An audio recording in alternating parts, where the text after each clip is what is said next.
Jonah chapter 1. The word of the Lord came to Jonah, son of Amittai. Go to the great city of Nineveh, and preach against it, because its wickedness has come up before me. But Jonah ran away from the Lord and headed for Tarshish. He went down to Joppa, where he found a ship bound for that port. After paying the fare, he went aboard and sailed for Tarshish to flee from the Lord. Then the Lord set a great wind on the sea, and such a violent storm arose that the ship threatened to break up. All the sailors were afraid, and each cried out to his own God. And they threw the cargo into the sea to lighten the ship. But Jonah had gone below deck, where he lay down and fell into a deep sleep. The captain went to him and said, "How can you sleep? Get up and call on your God. Maybe he will take notice of us and we will not perish."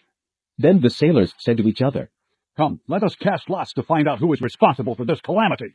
They cast lots, and the lot fell on Jonah. So they asked him, "Tell us, who is responsible for making all this trouble for us? What do you do? Where do you come from? What is your country? From what people are you?"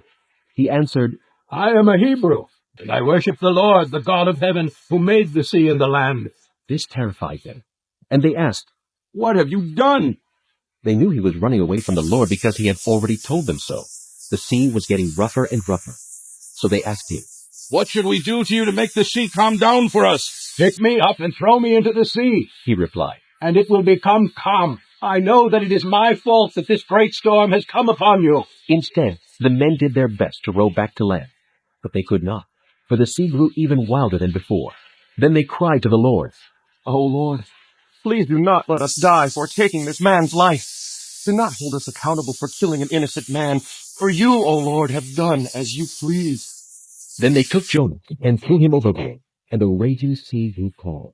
At this the men greatly feared the Lord, and they offered a sacrifice to the Lord and made vows to him.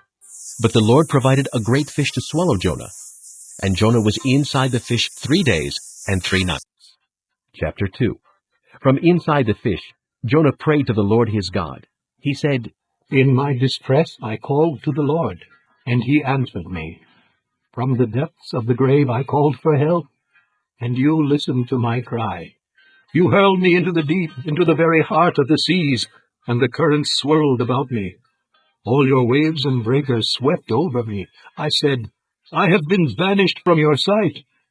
Yet I will look again toward your holy temple. The engulfing waters threatened me.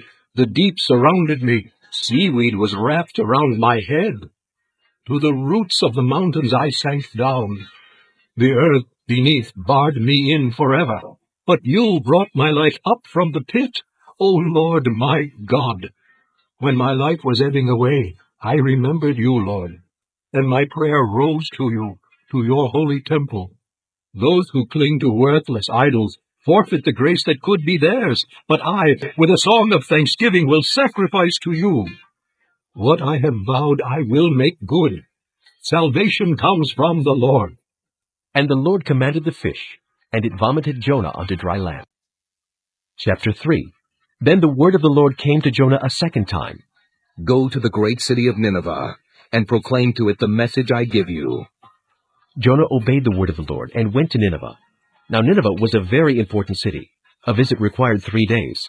On the first day, Jonah started into the city. He proclaimed, 40 more days, and Nineveh will be overturned.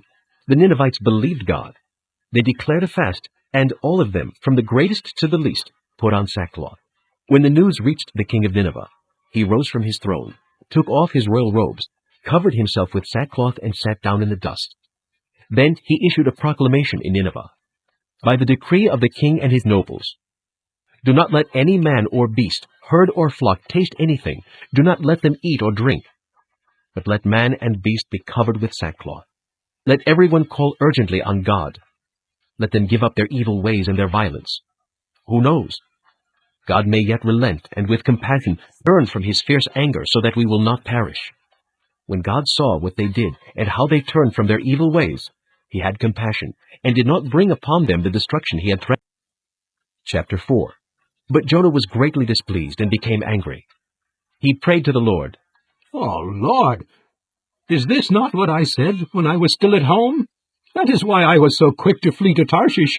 I knew that you are a gracious and compassionate God, slow to anger and abounding in love, a God who relents from sending calamity.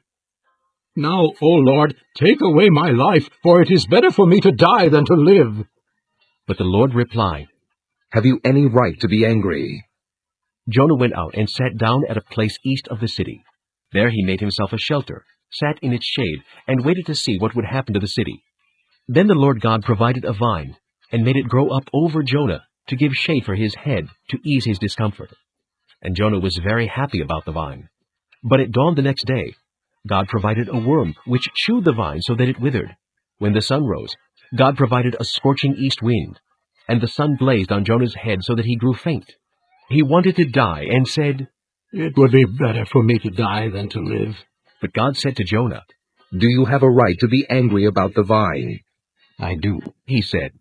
Angry enough to die.